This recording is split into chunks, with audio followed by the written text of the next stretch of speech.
For what we have in number 18 on page 128, we're looking at determining the mean as well as the modal class. Okay, for the number ranges we have listed, okay, where we have the classes going from 10 to 20 all the way out to 65 to 75.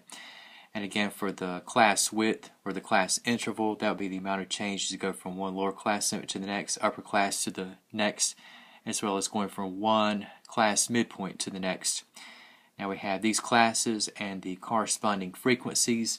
And so far as what we have in looking at the determination of the class mean, okay, or the mean overall for what we have from the group frequency distribution, okay, we don't have the data given on an individual or itemized basis, but we can utilize the class midpoints. Okay, so we have forming another column.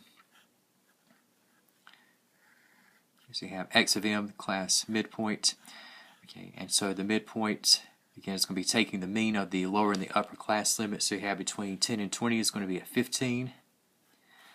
21 to 31, okay, we have at 26.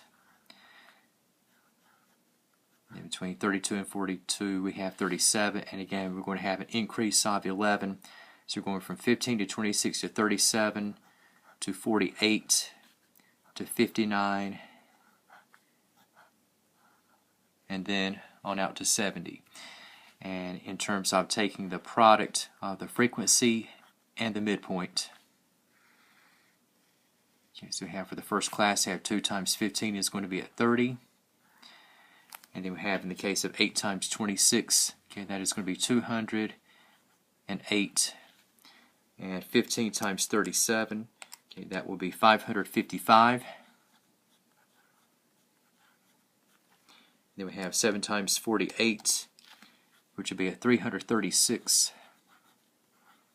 10 times 59 is going to be at 590. 3 times 70 is going to be at 210. And so if we add these numbers together,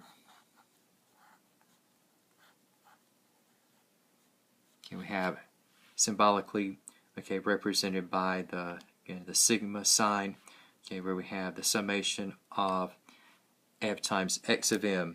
Okay, so for the numbers that we have present, if we were to add together our numbers from 30 to 208, 555, 336, 590, as well as 210, okay, what is going to result in this one is that as we look at calculating, okay, the numbers here will add up to 1929.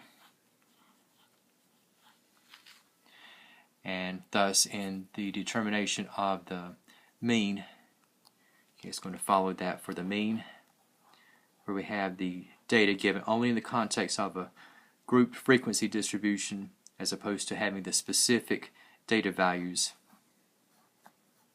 Okay, so again, you're looking at taking the sum of the products of the frequencies and the midpoints, okay, divided by the total number of data items, which would be the sum of the frequencies, which we have at 45. And so we have for the mean, okay, this will be 1929 over 45.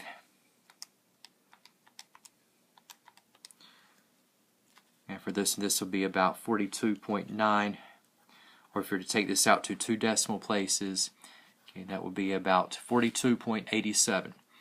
And as for what we have for the modal class itself, again, by definition, the modal class will be the class that will have the highest frequency, and the highest frequency that we have is 15, and thus the modal class is going to be 32 to 42.